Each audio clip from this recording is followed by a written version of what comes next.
आपने एक पॉडकास्ट में बताया था कि दैट चाइना, जापान, ये सारे countries, like this is something that you study being a part of the role that you are in, right? तो ये जो भी अभी कंट्रीज है लाइक चाइना, जापान एट्सेट्रा, तो आपके हिसाब से लाइक इंडिया क्या सीख सकता है इन कंट्रीज से? And why do you think like in like what is something that is stopping India to become, let's say, like the global superpower? सीखने को तो बहुत कुछ है। जैसे आप चीन में देखिए, उन्होंने बहुत सारी चीज़ें की हैं जो शायद हम कर नहीं सकते, शायद क्या हम नहीं कर सकते, और करना भी नहीं चाहिए, because they made some shortcuts which I think will hurt them. But one issue and one point that they do wonderfully well is decentralize. जैसे हमारे यहाँ क्या है कि मतलब शहरों के पास कोई इंडिपेंडेंसी नहीं है. तो जैसे अभी बॉम्बे में हम देख रहे हैं कि कोस्टल रोड बना, the time to go from Worli to Nariman Point is collapsed. अभी जुलाई से मेट्रो चालू हो जाएगा, और इतने जो हमने 5-6 साल से जो कष्ट सहा है कि वो सब रोड्स ब्लॉक्ड हैं और ट्रेन्स भी नहीं हैं, अब सडनली रोड्स पे भी कैपेसिटी आ जाएगी और ट्रेन्स भी आ जाएंगी.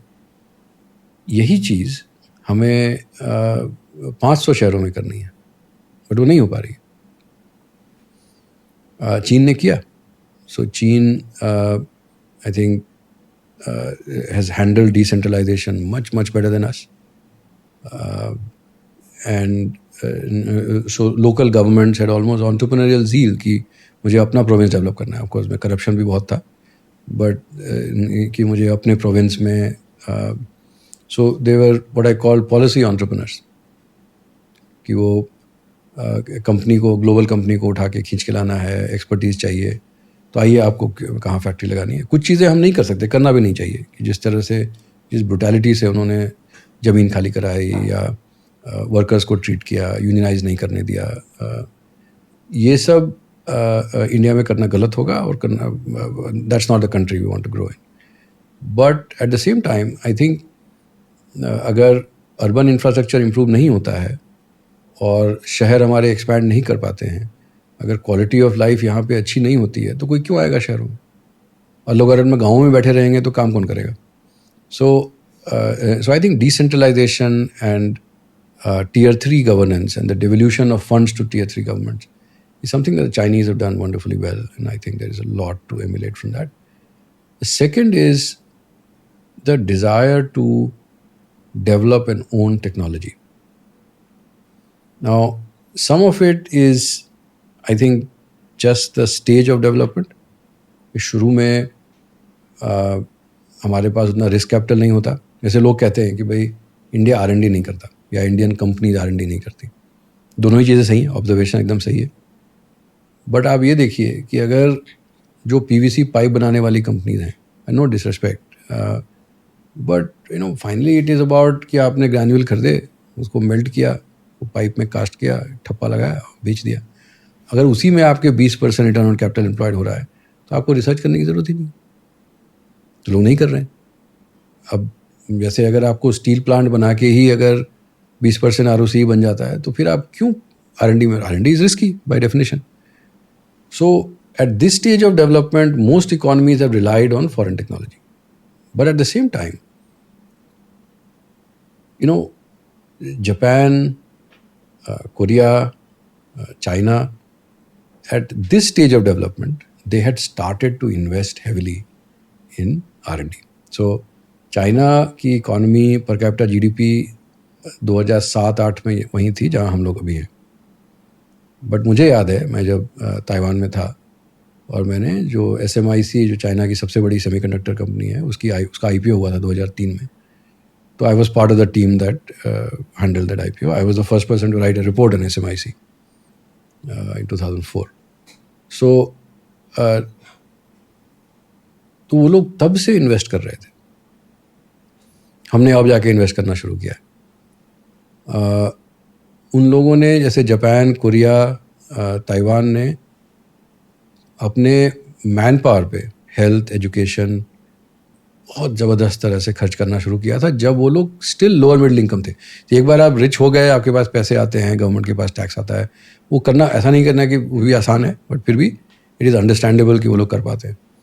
To be able to carve out funds and execute on say near universal high school enrollment so that people can develop skill sets, focusing on early childhood nutrition and health. I think these are things that these economies have done much faster. Japan may not be a very correct example because frankly they grew developed over a 130-140 year period. हम लोग 50-60 साल में करने की कोशिश कर रहे हैं. Maybe Korea, Taiwan are better examples. Yeah, and China's willingness to have socialized losses and privatized gains is something that I don't think we can or we should try to emulate. What I mean by that is that कोई भी business आपको खड़ा करना है, उसमें risk capital लगेगा. अब वो रिस्क कैपिटल अगर आपका वेल्थ पर कैपिटा कम है तो वो रिस्क कैपिटल इक्विटी तो हो नहीं सकता, तो आपको डेट ही लगाना पड़ेगा.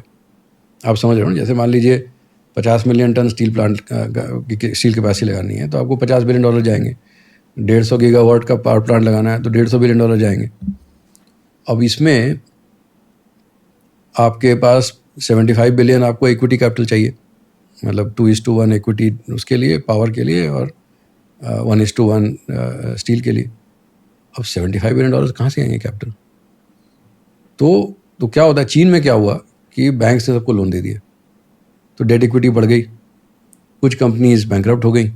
वो बैंकरप्ट हुई तो बैंक्स को लॉसेस हुए. अब चूंकि उन्होंने फाइनेंशियल रिप्रेशन किया हुआ था तो वो सिस्टम में एब्जॉर्ब हो गया. हमारे यहाँ पे वो मॉडल चलेगा नहीं. अच्छा, जिनकी कंपनी चल गई वो बिलियनर बन गए. Now this is privatised gains and socialised losses.